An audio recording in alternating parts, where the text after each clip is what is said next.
Hello student, I am Pathak sir. Today we will study the second poem True Beauty composed by Thomas Curry. The poet Thomas Curry is a cavalier poet in contemporary of William Shakespeare. He was renowned as well as prominent among the Cavalier poets who especially wrote for the spiritual messages. His poem True Beauty is one of them. As far as this poem is concerned, this poem is divided into two sections. The first 6 lines describing about the physical charms as we can see the external beauty that we see through our eyes, like the beauty of body,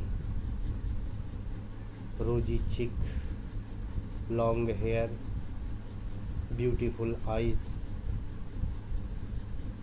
graceful walk, etc. But the physical beauty has the limited span of life. It decays as time comes, and love based on physical beauty is not sustainable, has no impact in the heart of lover and beloved, because the outward beauty only instigate lust, vasana. But as the second part of the poem, the last 6 lines describes about the internal beauty that we perceive, that we feel, that touches the deep core of the heart. We can see the beauty of character. Beauty of character that we find in our practicable life,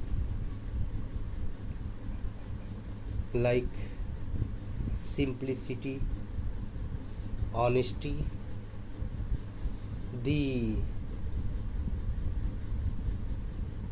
rational thinking, the simplicity of mind and heart, serenity of mind and heart. This depends on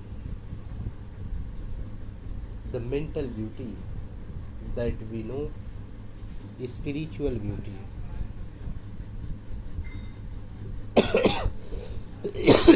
And love based on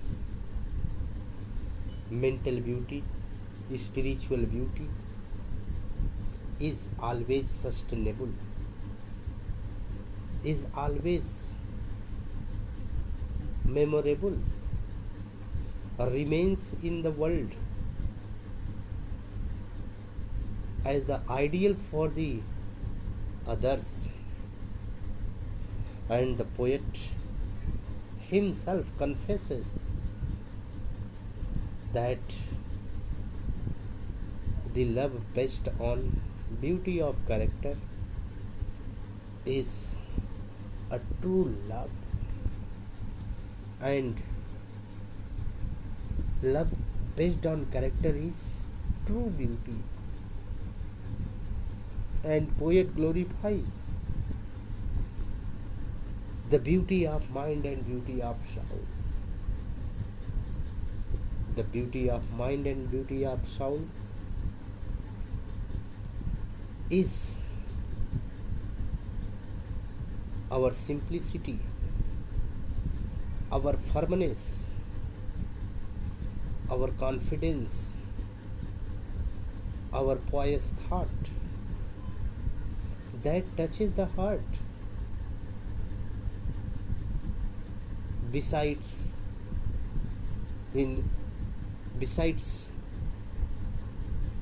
the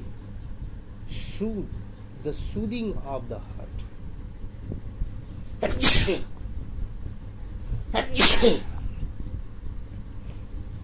hello बच्चों, मैं पाठक sir. आज हम लोग दूसरा poem true beauty पढ़ेंगे, जिसे Thomas करे महोदय ने लिखा है। थॉमस करे महोदय कैविलियर पोएट के रूप में जाने जाते हैं और शेक्सपियर के कंटेम्प्रेरी रहे हैं, और इनकी जीवन लीला महज 41 साल की मानी जाती है।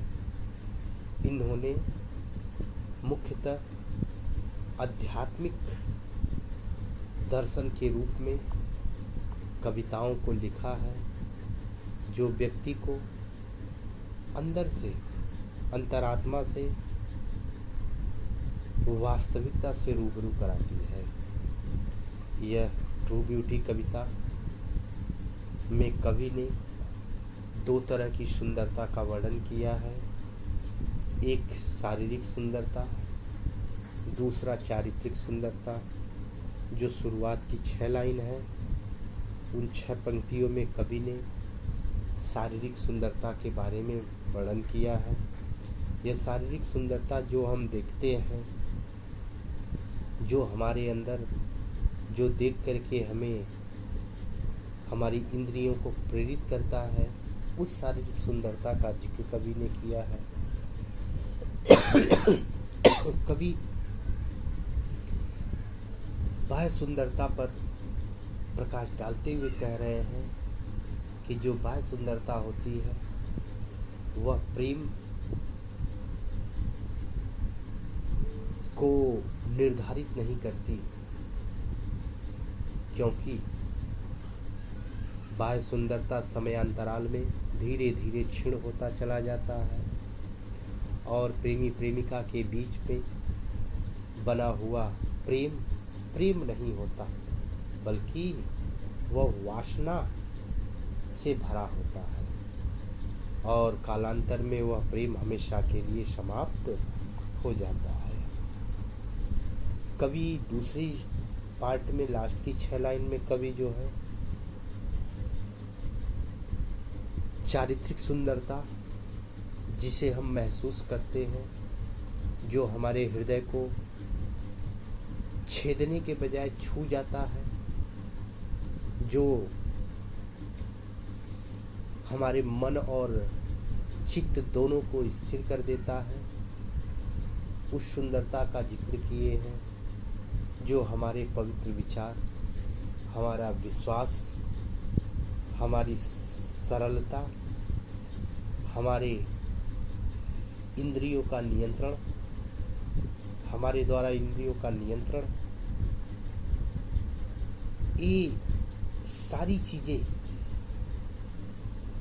इस पर आधारित प्रेम वास्तव में इस संसार में एक आदर्श के रूप में हमेशा जिंदा रहता है, और चरित्र की सुंदरता पर बनने वाला, चरित्र की सुंदरता पर आधारित रहने वाला प्रेम एक सच्चा प्रेम कहलाता है। और कवि उसी सच्चे प्रेम की गुणगान कर रहे हैं। अब हम लोग स्टेंजा को देखते हैं। पहली 6 stanza you can I mention over here the sixth line, the last sixth line. हम लोग पोयम को देखते हैं. He that loves rosy cheek or coral lip admires, or from star like eyes does seek fuel to maintain his fires, as old time makes these decay, so the flame must waste away. कवि कह रहे हैं कि ही वह व्यक्ति, that loves, यहाँ पर जो है आप कह लीजिए इसको फिजिकल ब्यूटी,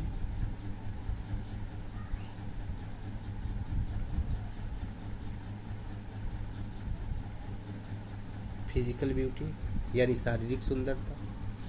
यह हो गया आपका स्पिरिचुअल. तो फिजिकल ब्यूटी के बारे में कवि कह रहे हैं कि ही दैट लव्स, वह व्यक्ति जो प्रेम करता हो, पसंद करता हो. और वो भी किसको पसंद करता? रोजी चिक, अपनी प्रेमिका के गुलाबी गालों को. वह व्यक्ति यानी वह प्रेमी जो अपने प्रेमिका के गुलाबी गालों को पसंद करता हो. और कॉरल लिप एडमायर्स, अथवा और तो और कॉरल लिप एडमायर्स, और उसके कॉरल यानी गुलाबी कपोलों की क्या करता हो? कह रहे क्या कि कॉरल लिप, मूंगे जैसी लाल ओठों की क्या करता है? एडमायर्स, प्रशंसा करता है अथवा आकर्षित रहता है. और फ्रॉम स्टार लाइक आइस, और स्टार लाइक आइस, और तारों की जैसी, तारों की जैसी, यहाँ पे तारों का मतलब टिमटिमाते हुए तारे सुंदरता से भरे रहते हैं.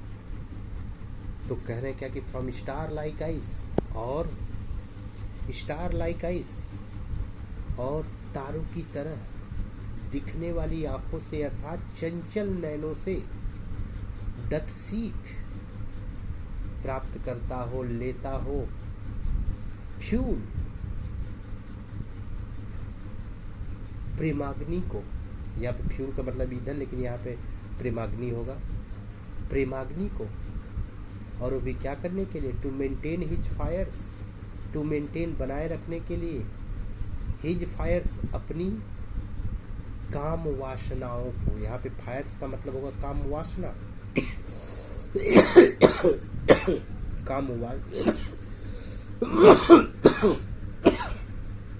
काम वासना को बनाए रखने के लिए प्रेम रूपी ईंधन आंखों से प्राप्त करता हो. तो यहाँ पर कवि ने इन चारों पंक्तियों में शारीरिक सुंदरता की बात की. तो यहाँ पर अब आप हम लोग पढ़ेंगे कैसे, इसका एक्सप्लेनेशन कैसे करेंगे कि कवि प्रस्तुत पद्यांश में प्रेमी प्रेमिका के बीच के प्रेम को, प्रेम स्थापित प्रेम की स्थापित प्रेम के ऊपर प्रकाश डालते हुए कह रहे हैं कि वह व्यक्ति, वह प्रेमी जो अपनी प्रेमिका की शारीरिक सुंदरता से प्रेम करता है, वह प्रेम अस्थायी नहीं होता है, और वह प्रेम थोड़े समय के लिए होता है. एक प्रेमी अपने प्रेमिका के शारीरिक सुंदरता की तरफ आकर्षित होता है तो वह उसकी गुलाबी गालों को पसंद करता है, अर्थात उसके गुलाबी गालों की ओर आकर्षित रहता है. कॉरल लिप एडमायर्स, वह मूंगे जैसी लाल लाल ओठों का हमेशा गुणगान करता रहता है, यानी लाल लाल ओठों को देख करके वह आकर्षित रहता है. और उन चंचल नयनों से जो तारों की तरह छोटी छोटी और खूबसूरत होती है, उन चंचल नयनों से क्या करता है, प्रेम रूपी अग्नि को प्राप्त करता है। फ्यूल प्रेम रूपी अग्नि को प्राप्त करता है, जिससे कि वह अपनी क्या करता है, वासनाओं को हमेशा जिंदा रखता है। To maintain his fires, maintain का मतलब जिंदा रखना, वह अपने फायर्स, अपने प्रेम रूपी, वह अपनी वासना रूपी अग्नि को क्या करता रखता है, जलाए रखता है। अर्थात यह जो रोजी चिक है, कॉरल लिप है और चंचल आंखें हैं, यह वासनाओं को क्या करती है, जिंदा रखती है। अर्थात प्रेमी अपनी प्रेमिका के गुलाबी गालों और ओठों और सुंदर सुंदर आंखों को देख करके वह अपनी वासनाओं को जिंदा रखता है। अर्थात उसकी वासनाएं जिंदा रहती है, अर्थात शारीरिक सुंदरता पे वासनाएं। यहाँ पर आप लोगों को बता दूं कि यहाँ पर दो शब्द है। एक शब्द जो है लिख करके दिखा दे रहा हूँ, एक शब्द जो है आपका, दोनों को इंग्लिश में लव ही बोलते हैं, लेकिन वास्तव में हिंदी में इसको एक प्यार और दूसरा प्रेम,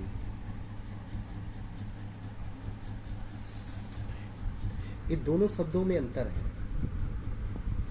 यहाँ पर प्यार का मतलब जो है, कवि ने शारीरिक सुंदरता पर, प्यार का मतलब लस्ट, लस्ट मतलब होता है वासना, और प्रेम का मतलब होता है लव।